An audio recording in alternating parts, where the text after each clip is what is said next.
Welcome to Spectrum News at 10, coming to you live from Uyo. My name is Ofonono Joseph. Let's take a look at the top stories. Vice President Shettima leads federal government delegation to condole former President Shagari'S family. Rep Speaker Abbas says President Tinubu's reforms working for Nigeria's development. Plus, Trump calls on House Republicans to vote to release Epstein files. Stay tuned for details of these stories and more in a moment.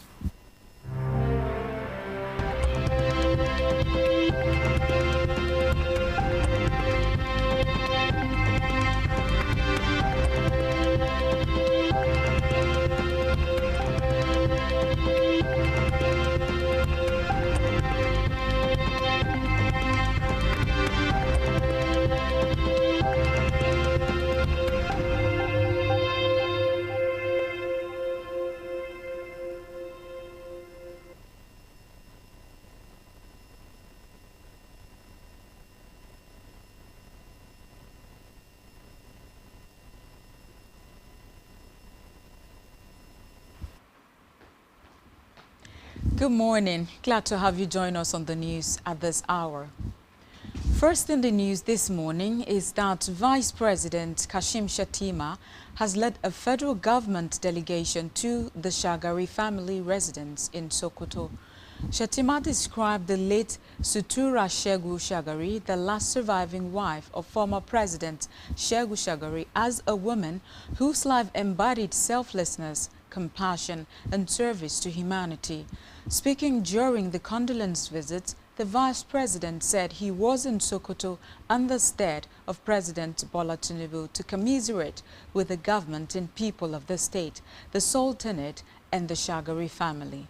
According to a statement issued by the Senior Special Assistant to the President on Media and Communications, Office of the Vice President, Stanley Nkwocha, Shettima prayed for the repose of her soul and for strength for the family and the nation to bear the loss. To the Green Chambers, House of Representatives Speaker Abbas Tajuddin has said that the reforms introduced by President Bola Tinubu since assumption of office have been working for Nigeria's development, stating that the reforms have been tough but necessary. Abbas stated that the reforms have brought about gradual stabilization of exchange rates, improved fiscal discipline, growth in agriculture, better revenues for states, and a return of investor confidence. The Speaker made this known during the presentation of utility vehicles to some traditional rulers in the southern part of Nigeria in Lagos, which he facilitated through the Small and Medium Enterprises Development Agency of Nigeria, SMEDAN. The Speaker said the interventions were not acts of convenience, but a recognition of the dispensable contributions of traditional leaders to peace building, conflict mediation, religious harmony, cultural preservation, and community development. Moving away from that, the Minister of Information and National Orientation, Mohammed Idris, has charged advertisers to join in correcting the narratives about religious genocides in Nigeria. Idris, who spoke at the 5th edition of the National Advertising Conference of Advertising Regulatory Council of Nigeria in Abuja, said the challenge facing the nation is not only economically related, but also communicational.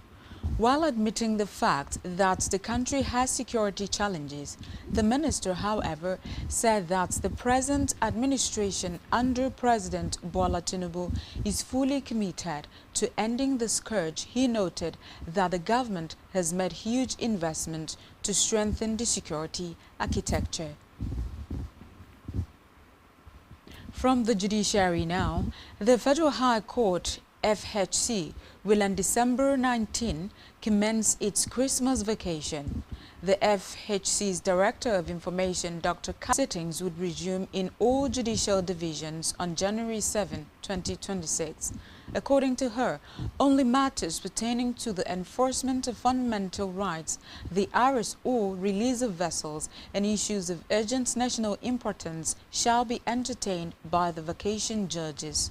Christopher added that for the Abuja division, Justice Emeka Nwite and Justice Musa Liman would serve as vacation judges, and for the Lagos division, Justice Akintayo Oluko and Justice Isaac Dikbeolu would be presiding.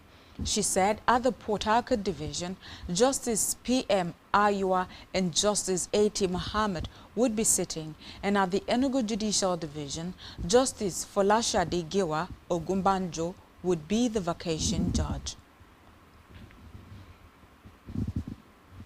An electoral march. The International Electoral Commission (INEC) has released the new voter registration figures totaling 2.3 million registrations nationwide, showing wide variation across the states, with Osun topping the list. INEC described the update as part of its ongoing effort to maintain transparency in the continuous. Osun posted the highest total with 185,089 completed registrations, followed by Imo with 143,386. Kano recorded 132,290, while Akwa Ibom 65,446 and Oyo 64,561.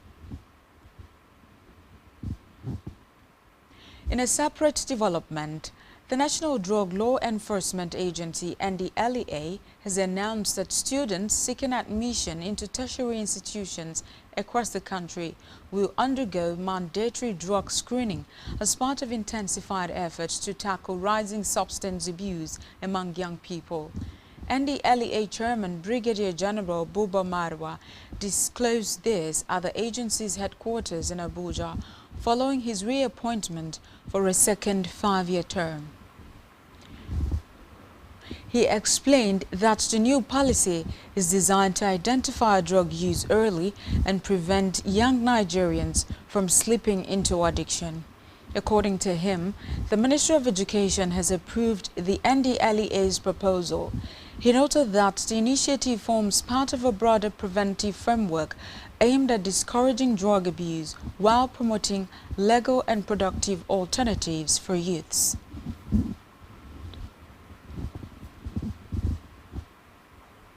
In another development, the National Youth Service Corps (NYSC) has released the deployment details for its 2025 BATC prospective corps members. The scheme announced this today via its official X handle, confirming that call-up letters are now available. It added that some prospective corps members posted to Lagos have been assigned to undergo their orientation in Ekiti, Kwara, Ondo, Ogun and Osun camps, while corps members deployed to the Federal Capital Territory will undergo their orientation in Kaduna, Niger and Nasarawa camps. This development aligns with an earlier report in which the NYSC stated that camp capacity constraints across the 36 states and the FCT mean that only about 40% of registered prospective corps members can be accommodated for the upcoming orientation program. The scheme also issued a travel advisory stressing that prospective corps members are advised not to travel at night to the orientation camp. It further reminded prospective corps members to print and sign all required documents ahead of camp, noting that the forms must be submitted during registration at the orientation camp.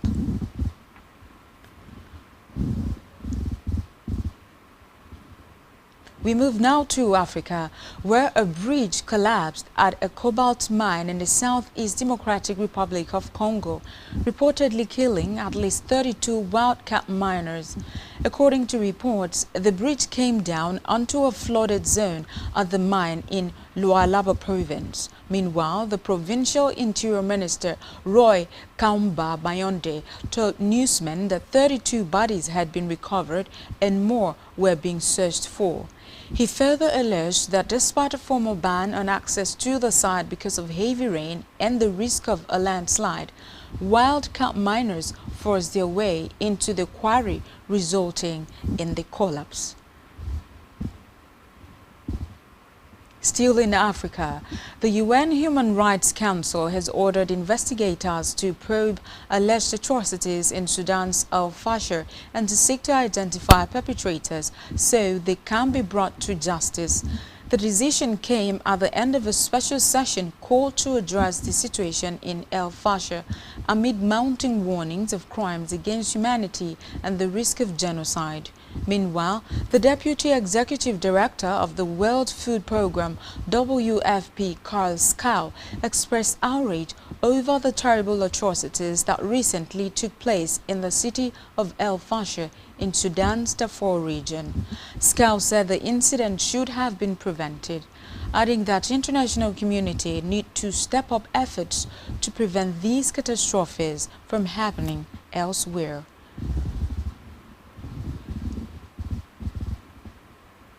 On the foreign scene, Donald Trump has urged lawmakers in his own party to vote to release files relating to the late pedophile Jeffrey Epstein.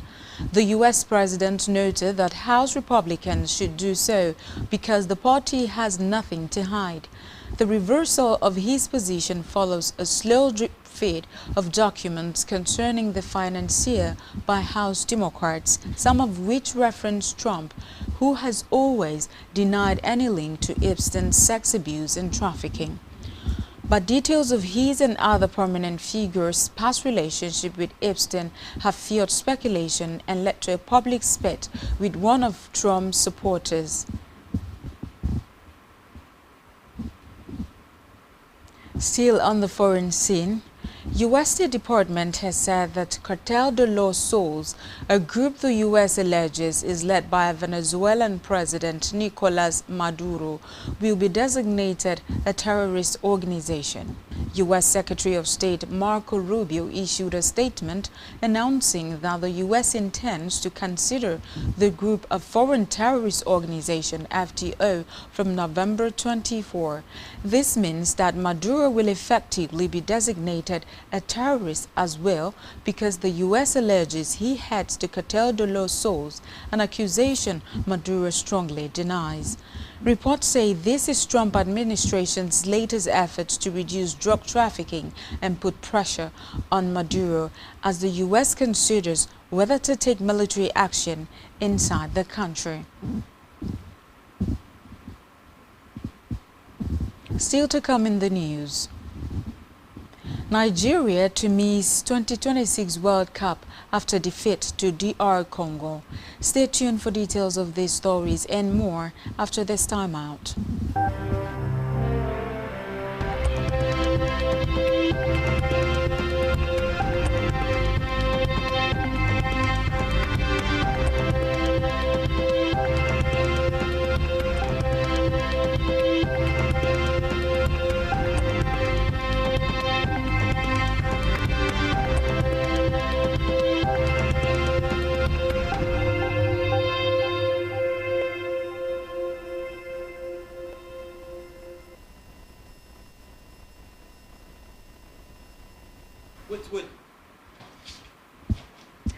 Welcome back and thank you so much for staying with us. Now we conclude on the rest of our news stories. On our business news, the executive chairman of the Federal Inland Revenue Service, FIRS, Dr. Zach Adedeji, says President Bola Tinubu's bold tax reform initiatives remain central to Nigeria's long-term strategy for economic resilience. A statement from the service stated that Adedeji made this known during the maiden edition of the Distinguished Lecture Series at the University of Ilesha, Osun State. Addressing an audience of academics, policymakers, students, and industry leaders, Adedeji said Nigerians' revenue challenges should not be interpreted as a crisis, but as an opportunity to implement urgent and far-reaching reforms under President Tinubu's leadership. He pointed to digital disruption, rising debt levels, climate-related constraint, and the persistence of overlapping economic shocks as factors that have intensified the need for countries to rethink conventional revenue strategies. Still talking business, Debt Management Office (DMO) has revealed that the federal government has spent about $2.93 billion servicing Eurobond debt across 8 quarters under President Bola Tinubu. According to an analysis of external debt service, the data covering Q3 2023 to Q2 2025 show that Eurobond obligations alone accounted for 31.5% of Nigeria's total external debt service of $9.32 billion over the 2 years. This reflects the cost lines of Nigeria's dependence on commercial borrowing and suggests that expensive debts will remain a major burden on government finances for several years.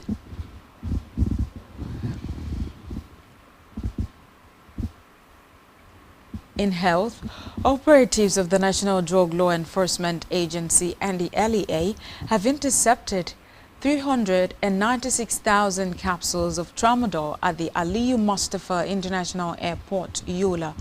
The latest seizure comes less than a week after the agency recovered over 171,000 capsules of tramadol during separate operations in Niger, Benue, and Taraba states. Announcing the development in a statement, the NDLEA spokesperson Femi Babafemi disclosed that a 50-year-old suspect, Ahmed Nda, had been arrested in connection with the offense. We move now to sports, where the Super Eagles will not be at the 2026 World Cup in Canada, the US, and Mexico. This comes after Nigeria lost on penalties to DR Congo in a tightly contested African playoffs final yesterday. The match ended in a 1-1 draw after regulation time, with both sides showing resilience from start to finish. After the extra time produced no additional goals, the game proceeded to penalties. During the shootout, both teams converted and missed crucial spot kicks in a tightly contested battle. In the end, it was decided 4-3 in favor of Congo. Still in the world of sports, Victor Osimhen and Rasheedat Ajibade have been named among the finalists for the 2025 CAF Player of the Year awards, while goalkeeper Chiamaka Nnadozie and Bayelsa Queens forward Shagari'S also earned recognition in their respective categories. The Federation of African Football released the final shortlist for the awards yesterday ahead of the gala ceremony scheduled for Wednesday, November 19 in Rabat, Morocco. The ceremony honors the continent's top performers for the period from January 6 to October 15, 2025. In our entertainment news, Nigerian disc jockey Florence Otedola, also known as DJ Cuppy, who turned 33 recently, has reflected on her journey and personal growth with introspection, stating that she is choosing intention over noise. The billionaire daughter made it known on social media that her past birthday celebrations were good, but ever since turning 30, her heart and soul have been craving substance over flash.